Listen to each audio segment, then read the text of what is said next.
오늘 아침 우리에게 준 하나님 말씀은 열왕기하 11장 1절부터 12절까지 말씀입니다. 열왕기하 11장 1절부터 12절까지 말씀을 오늘 제가 봉독해 드리겠습니다. 아하시아의 어머니 아달랴가 그의 아들이 죽은 것을 보고 일어나 왕의 자손을 모두 멸절하였으나 요람 왕의 딸 아하시아의 누이 여호세바가 아하시아의 아들 요아스를 왕자들이 죽임을 당하는 중에서 빼내어 그와 그의 유모를 침실에 숨겨 아달랴를 피하여 죽임을 당하지 아니하게 한지라. 요아스가 그와 함께 여호와의 성전에 6년을 숨어 있는 동안에 아달랴가 나라를 다스렸더라. 7째 해에 여호야다가 사람을 보내 가릿 사람의 백부장들과 호위병의 백부장들을 불러 데리고 여호와의 성전으로 들어가서 그들과 언약을 맺고 그들에게 여호와의 성전에서 맹세하게 한 후에 왕자를 그들에게 보이고 명령하여 이르되 너희가 행할 것이 이러하니 안식일에 들어온 너희 중 3분의 1은 왕궁을 주의하여 지키고 3분의 1은 수루문에 있고 3분의 1은 호위대 뒤에 있는 문에 있어서 이와 같이 왕궁을 주의하여 지키고 안식일에 나가는 너희 중 2대는 여호와의 성전을 주의하여 지켜 왕을 호위하되 너희는 각각 손에 무기를 잡고 왕을 호위하며 너희 대열을 침범하는 모든 자는 죽이고 왕이 출입할 때에 시위할지니라 하니 백부장들이 이에 제사장 여호야다의 모든 명령대로 행하여 각기 관할하는 바 안식일에 들어오는 자와 안식일에 나가는 자를 거느리고 제사장 여호야다에게 나오매 제사장이 여호와의 성전에 있는 다윗 왕의 창과 방패를 백부장들에게 주니 호위병이 각각 손에 무기를 잡고 왕을 호위하되 성전 오른쪽에서부터 왼쪽까지 제단과 성전 곁에 서고 여호야다가 왕자를 인도하여 내어 왕관을 씌우며 율법책을 주고 기름을 부어 왕으로 삼음에 무리가 박수하며 왕의 만사를 부르니라. 아멘. 본문의 이야기는 아달랴라고 하는 여인의 이야기입니다. 아달랴는 성경에 등장하는 여인들 가운데서요 가장 악명이 높았던 이세벨의 딸이었습니다. 또 아달랴의 아버지는 북왕국 이스라엘의 역사 속에서 가장 악한 왕으로 꼽히는 아합 왕이었어요. 그녀의 집안에 대해 잠깐 소개를 하면요. 아달랴의 어머니 이세벨은 시돈의 공주였습니다. 이스라엘과 접경 지역에 있는 북쪽 지역의 그런 왕국의 왕의 딸로 태어난 공주였어요. 바알과 함께한 자라고 하는 뜻을 가지고 있는 엣 바알의 딸이었습니다. 엣 바알은 원래 바알의 제사장입니다. 그런데 시돈 왕을 죽인 다음에 자기가 왕위에 오르게 돼요. 이 시기에 북왕국 이스라엘이 시돈과 동맹을 맺게 되면서 이 엣바알의 딸 이세벨이 아합과 결혼을 하게 됩니다. 그리고 이때 이스라엘이 하나님을 버리고 풍요의 신 바알과 다산의 신이었던 아세라를 섬기기 시작해요. 북왕국의 수도 사마리아에는 이때부터 거대한 바알 신전이 세워지게 되고 여호와의 제단은 무너지게 됐을 뿐 아니라 하나님의 사람들이 죽임을 당하게 됩니다. 그렇게 이세벨과 아합 사이에서 태어난 딸이 오늘 본문에 나오는 아달랴라고 하는 여인입니다. 여러분, 그렇다면 왜 북왕국의 딸로 태어난 이 아달랴가 오늘 이야기 남왕국에 지금 와 있는 것일까요? 지금 북왕국에 태어난 분명히 딸인데 왜 이 여인이 지금 남왕국에 와 있느냐 하는 질문입니다. 이것도 사실은 정략 결혼 때문이었습니다. 후에 북왕국 이스라엘과 남왕국 유다가 서로 혼인을 맺게 되는데요. 하필이면 이때에 엄마를 꼭 닮은 북왕국의 아달랴가 남왕국의 왕자와 결혼을 하게 됩니다. 그리고 이때부터 남왕국 유다도 바알을 숭배하기 시작했다고 그렇게 전하고 있습니다. 그러니까 이스라엘이 약속의 땅 가나안으로 들어갈 때 하나님은 이방 사람들과 절대로 결혼하지 말아라 이렇게 말씀하셨어요. 이스라엘이 하나님을 버리고 이방신을 섬길 것을 염려하셨기 때문이었습니다. 그런데 그 우려가 현실이 되고 맙니다. 이 일로 하나님은 토요일 아침에 묵상했던 예후라는 사람을 통해서 아합의 집안을 모두 척결하게 하십니다. 열왕기서를 읽다 보면 종종 이런 생각이 들 때가 있습니다. 토요일 아침에도 말씀을 드렸는데 아니 우리 역사도 제대로 모르는데 남의 나라 역사 그것도 수천 년 전에 중동의 한 작은 나라에서 있었던 이스라엘의 역사가 오늘 우리들과 도대체 무슨 상관이 있는 것인가?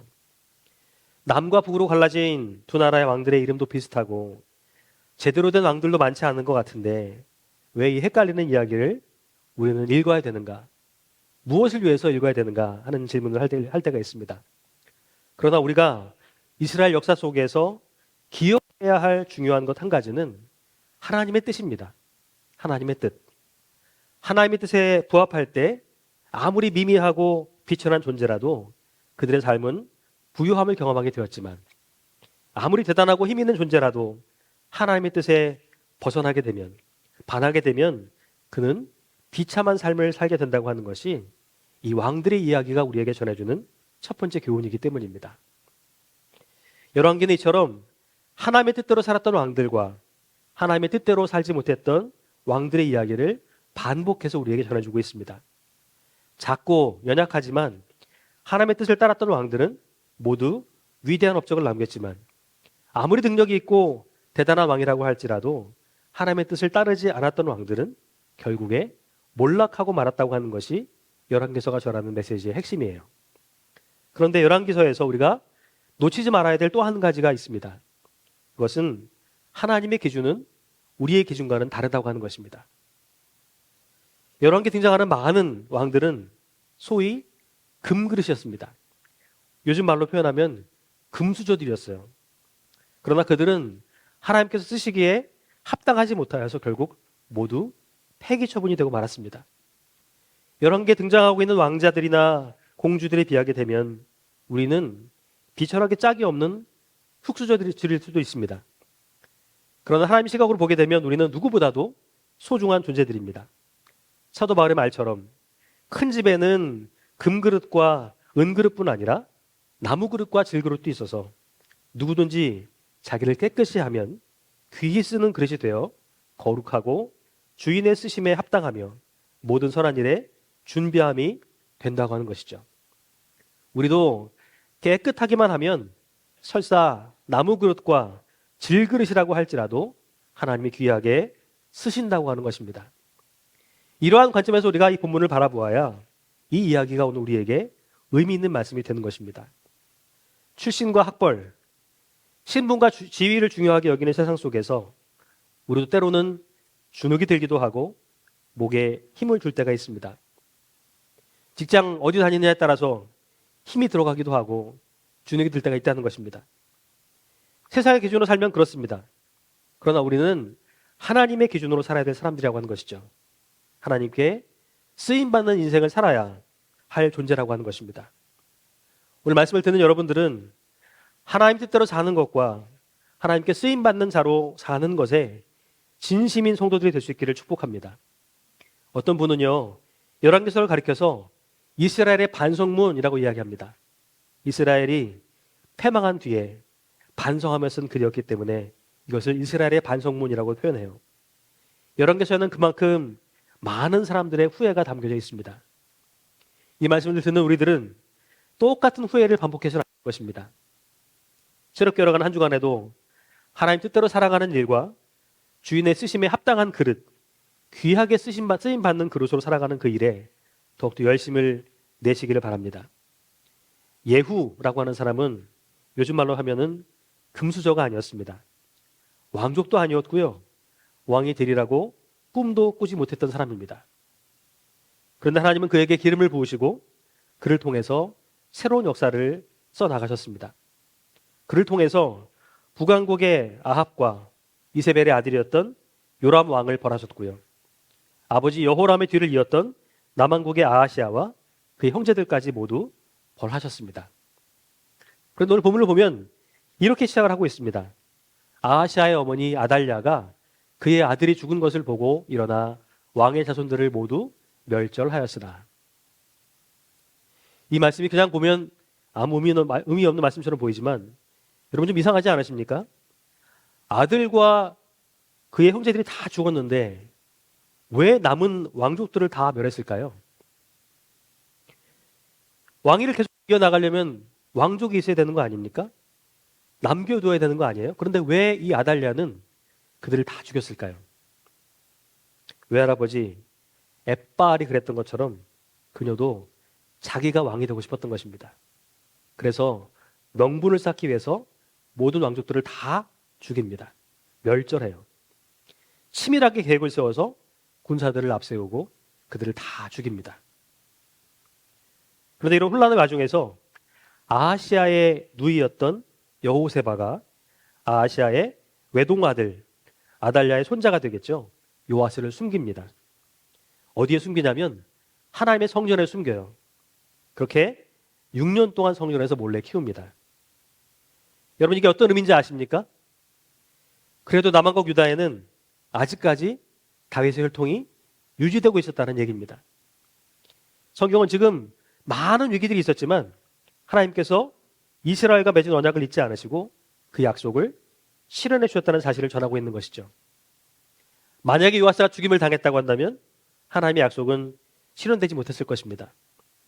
그런데 바알을 숭배했던 이 아달랴가 하나님 성전에는 발도 들이지 않았기 때문에 얼씬도 하지 않았기 때문에 요아스가 성전에서 안전하게 자랄 수 있었고 고모였던 여호세바와 그의 남편이었던 제사장 여호야다를 통해서 양육될 수 있었던 것입니다. 아달랴가 유다를 다스린 지 7년째 되는 해에 제사장 여호야다는 요아스 왕자의 고모부죠. 백부장들을 불러서 또 주요 시간들을 다 불러서 왕자를 보여줍니다. 그리고 안식일 성전의 마당에 모여서 요아스에게 왕관을 씌워주고 율법식을 전해주고 그에게 기름을 붓습니다. 그래서 여기저기서 환호가 막 울려 퍼지기 시작하고 박수가 터져 나왔어요. 만세 소리가 울렸다고 본문은 전하고 있습니다. 본문의 다음 이야기를 읽어보게 되면 이 소리는요 왕궁까지 이어지게 됐고요. 이 소리를 들었던 아달랴가 놀라서 하나님 성전으로 가보니 이미 왕관을 쓴 요아스가 단 위에 서 있고 그 곁에 장관들이 늘어져 있을 뿐 아니라 다윗의 문장이 새겨진 방패를 든 호위병들이 그 앞에 도열해 있었다라고 전하고 있습니다. 그때에 제사장 여호야다가 호위병들에게 말하죠. 그를 대열 밖으로 몰아내라. 그를 따르는 자를 다 칼로 죽여라. 그렇게 아달랴의 인생은 비참하게 끝을 맺게 됩니다. 그녀의 어머니 이세벨은 창밖으로 내던져져서 개들에게 먹히고 머리와 발과 손밖에는 찾을 수 없었다고 전하고 있는데 딸이었던 이 아달랴도 말들이 다니는 대로에서 죽임을 당했다라고 전하고 있습니다. 길바닥에서 그냥 죽었다는 얘기죠. 엣바알에서 이세벨로 그리고 이세벨에서 아달랴로 이어졌던 이 탐욕의 역사는 그렇게 일단락이 되었다고 성경은 전하고 있습니다. 여러분, 이들의 몰락의 원인이 무엇이었습니까? 여러분들은 무엇이 이들을 이렇게 만들었다고 생각하십니까? 왕을 죽이고 왕족들을 다 죽이면서까지 왕이 되고 싶었던 그들의 탐욕이 그들의 몰락을 앞당긴 것도 부인할 수 없는 사실입니다. 그런데 조금만 더 생각해 보게 되면 저는 이것이 그들의 삶의 목표였고 우선순위였기 때문에 몰락할 수밖에 없었던 것이 아닐까 하는 생각이 듭니다. 그들의 인생의 목표는 한마디로요. 무병장수와 부귀영화를 누리는 데 있었습니다. 그래서 수단과 방법을 가리지 않고 그걸 얻기 위해서 평생을 바쳐 살았던 것이죠. 그게 목표가 되니까 나를 고분고분 도와줄 신도 필요했습니다. 그래서 풍요의 신 바알에게 제물을 바치면서 기복적인 신앙생활을 했던 것입니다. 그런데요, 가만히 따지고 보면 신의 이름만 바뀌었을 뿐이지 우리도 때로는 그들과 똑같은 모습으로 신앙생활할 때가 참 많지 않습니까? 매주 영적으로 살아야 교회가 영적으로 삽니다. 내가 영적으로 살아야 교회가 영적으로 삽니다. 이렇게 외치면서도 정작 영적인 삶에는 관심이 없고 그것보다는 이 땅에서 삶에 더 많은 관심과 에너지를 쏟아붓고 있지 않느냐 하는 것입니다. 뭔가를 얻어낼 것이 있을 때는 열심히 종교 생활을 하지만 정작 진리 안에서 행하는 일에는 무관심하지 않느냐고 하는 것이죠. 사도 요한은 이렇게 이야기합니다. 사랑하는 자여 내 영혼이 잘됨 같이 내가 범사에 잘되고 강건하기를 내가 간구하노라. 형제들이 와서 내게 있는 진리를 증언하되 내가 진리 안에서 행한다 하니 내가 심히 기뻐하노라. 내가 내 자녀들이 진리 안에서 행한다 함을 듣는 것보다 더 기쁜 일이 없도다. 그는 영적인 삶, 영혼이 잘 되는 것을 삶의 우선순위에 두고 그의 자녀들이 진리 안에서 행하는 것을 가장 큰 기쁨으로 여겼다고 그렇게 쓰고 있습니다. 범사의 모든 일이 잘 되고 강건하면 영혼도 잘 되고 잘 되는 것으로 여기지 않고 영혼이 잘됨 같이 범사에 잘 되고 강건하게를 구했다고 하는 거예요. 순서가 달랐다는 것입니다. 지금 여러분들의 영혼은 어떻습니까?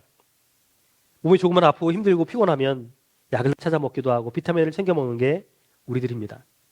그러나 영혼에는 관심이 없이, 특별히 영혼에 잘 되면 전혀 상관이 없이 살아갈 때가 너무나 많습니다.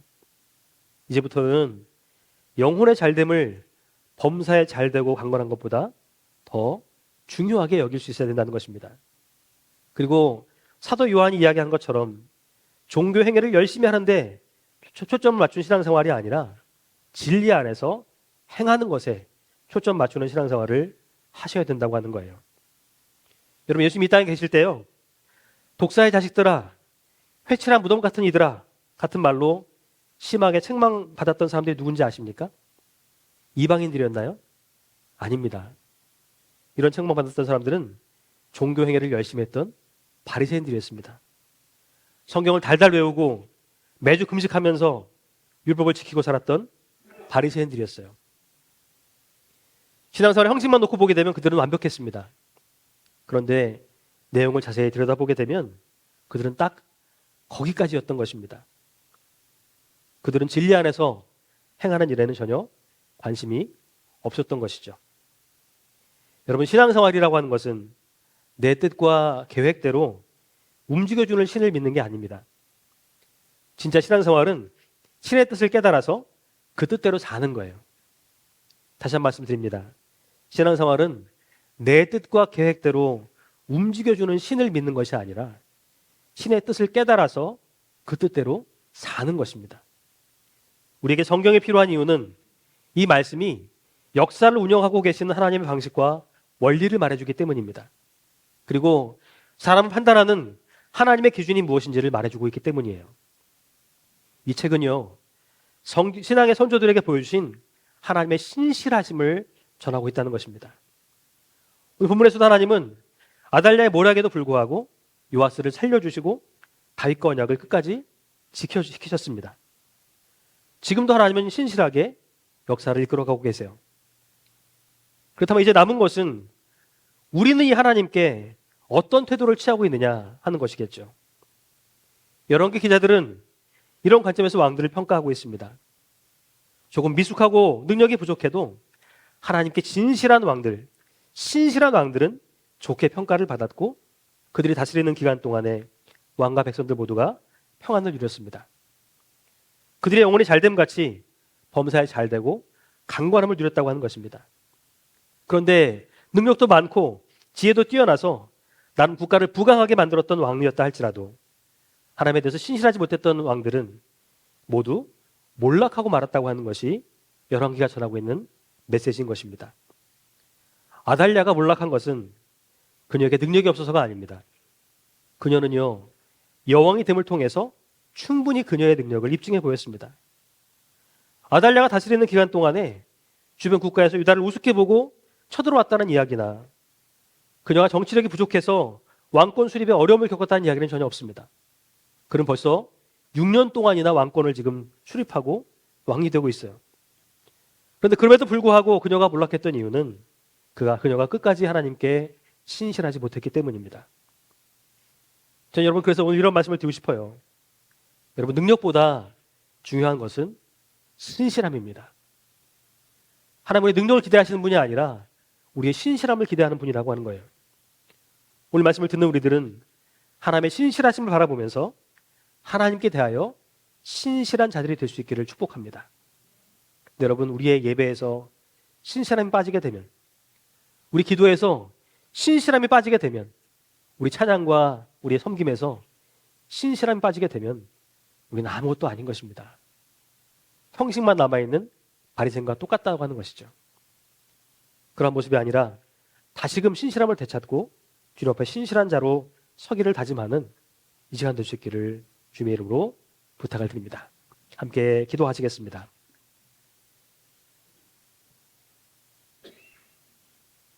하나님, 지난 한 주간 동안 우리는 하나님 앞에 신실했는가 돌아봅니다. 그리고 새롭게 열어가는 한 주간 동안 어떻게 하나님 앞에 신실한 자가 될 것인가 고민하며 다짐하는 시간을 갖습니다.